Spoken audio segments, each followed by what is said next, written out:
Olot tumanidagi madaniyat va ma'rifat maskanida ilmli ayol kuchli jamiyat mavzusida forum bo'lib o'tdi. Mazkur tadbir xotin-qizlarning ta'lim olishi, zamonaviy kasb-hunarlarni egallashi, ilm-fan va innovatsiyalar sohasidagi faolligini oshirish hamda ularni yangi marralar sari ruhlantirishga qaratilgani bilan ahamiyatli bo'ldi. Tafsilotlar dastlabki lavhadan o'rin olgan.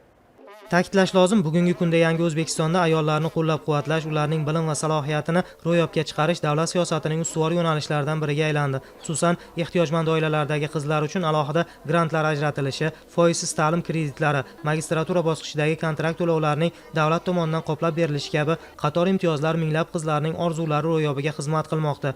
Oila va xotin-qizlar qo'mitasi tashabbusi bilan o'tkazilgan forum aynan xotin-qizlarning huquq va manfaatlarini ta'minlash, ularning sifatli ta'lim olishi, kasb egallash va jamiyat hayotidagi o'rnini mustahkamlash borasidagi islohotlar mohiyatini kengroq targ'ib qilishga qaratildi. Forum doirasida viloyat va respublika miqyosida faoliyat yuritayotgan olimalar, professorlar, IT mutaxassislari, pedagoglar va jamoatchilik faollari o'z ma'ruzalari bilan ishtirok etdilar.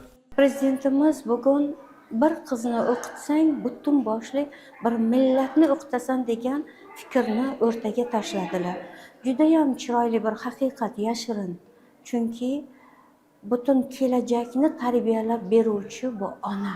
Mana shu ayol, mana shu beka, mana shu ona ilmli bo'ladigan bo'lsa, demak biz haqiqatda yana Ibn Sinolar, Beruniylar, o'sha Imom Buxoriylar voyaga yetishiga ishonamiz. Qiz bolaga e'tibor qilayotganlari bu millatga e'tibor qilayotganlari, bu O'zbekiston eliga e'tibor qilayotganlari, bu yangi O'zbekistonning o'ziga xos jihatlaridan biri nazarimda. Forumning eng e'tiborli jihatlaridan biri turli sohalarda yuqori natijalarga erishgan iqtidorli va tashabbuskor qizlarning taqdirlanishi bo'ldi. Ilm-fan, ta'lim, sport, madaniyat, axborot texnologiyalari va jamoatchilik faoliyatida alohida yutuqlarga erishgan yoshlar munosib rag'batlantirildi.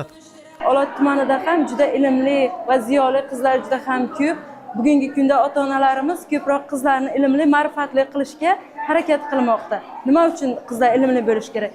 Agarda bitta qizni o'qitsak, butun bir oilani, butun bir kelajakni ta'minlab qo'ygan bo'lamiz.